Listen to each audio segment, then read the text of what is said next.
ఏమంటారు గ్యాంగ్ ఉంటే ఇటు చూడండి భయ్య, గోవా అంటే మందు విందు పొందనుకుంటాం, కానీ ఈ సినిమాలో మాత్రం మృత్యు ఎదురొచ్చింది. హ్యాంగ్ ఓవర్ దిగకముందే రక్తం ఏరులై పారింది. ఉన్నట్టు దంచి కొడితే ముచ్చటకి ఇట్లుంటుంది. ఇక చూసుకుంటే పోతే కల్ట్ సినిమా.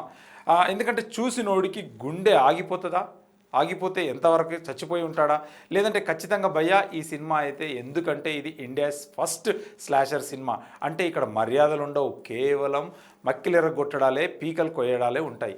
గ్లిమ్స్లో ఆ సైకోగాడు మరెంగే సబ్ మరెంగే చస్తారు, అందరూ చస్తారని అరుస్తుంటేనే సగం గుండె ఆగినంత పని అవుతుంది. ఇక బలహీనమైన గుండె ఇది ఉన్నోళ్ళైతే ఈ సినిమా చూడడం కూడా కొంచెం కష్టమే అని చెప్పుకోవచ్చు.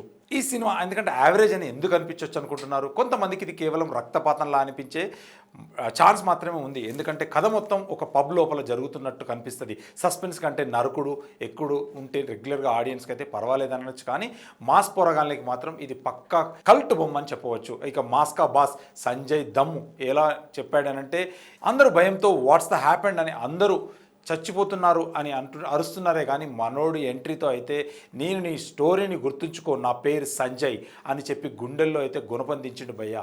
ఈ ఒక్క డైలాగ్తో చాలు సినిమా రేంజ్ ఏంటో తెలవడానికి. ఇక అసలు ముచ్చట భయ్య, ఇది యావరేజ్ అని సరిపెట్టుకుంటే సినిమా కాదు. నువ్వు మాస్కా యాక్షన్ ఇష్టపడితే ఇది నీకు పూనకాలే. కేవలం చిల్ కొడదామని వెళ్తే మాత్రం సైకోగాళ్ళని చూసి నీ గుండె ఆగిపోవడం పక్కా.